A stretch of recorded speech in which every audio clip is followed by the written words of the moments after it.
relationships are really important, that connection with people is really important. I did essentially a study over 2,000 employees here in Japan. And the question was, what makes an engaging work environment, right? And without a doubt, the number one feedback that came from Japan was when they said the thing that would essentially make me quit a company that was the worst time of my life, that I would rather go and do something else, is not when the things got hard, but when they were alone.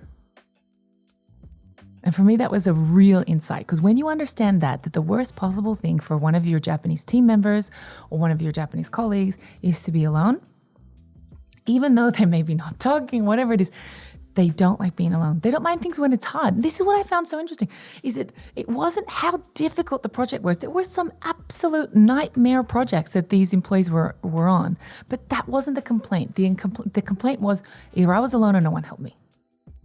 And so when you learn that, you understand so much about Japanese culture.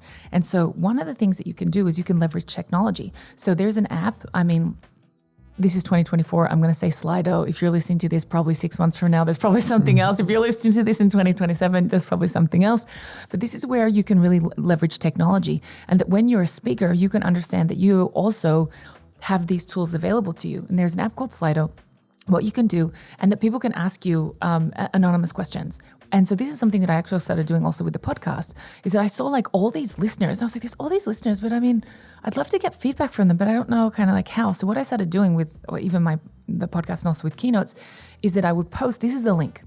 If you have a question that you want to ask this person that I'm going to interview, you can type it here. And then, for example, when you're giving your keynote, you can be giving your keynote and then say, okay, this is this question, or take this QR code. You can have it on the first slide of your presentation.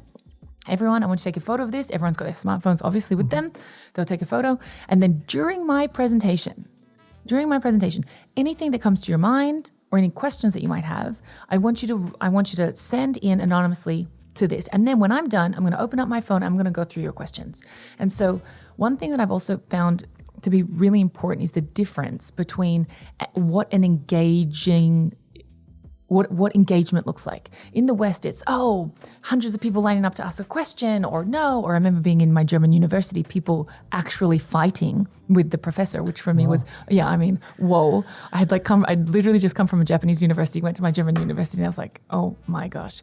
Considering when I went to high school in Japan, I remember putting up my hand to ask a question, and the teacher said to me, "Doushita?" Which means, what's wrong? Not what's your question. He said, what's wrong? And I said, well, nothing's wrong. I just had a question. He said, well, if nothing's wrong, put your hand down. So that's quite a difference. Yeah, it's quite a difference. And so when you acknowledge that engagement doesn't have to look like engagement, what you see in the West, when you understand that you can engage deeply with your Japanese community, like you mentioned on Twitter, I think you have a really strong community on Twitter. You might think, who are these people? But there is a community there. If you create ways or windows or opportunities for them to connect with you, you're going to have a really engaging talk, and people are really going to, feel connected to your message. So remember, the worst possible thing for a Japanese employee is to feel alone. So in your talk, help them feel less alone, right? And how you can do that?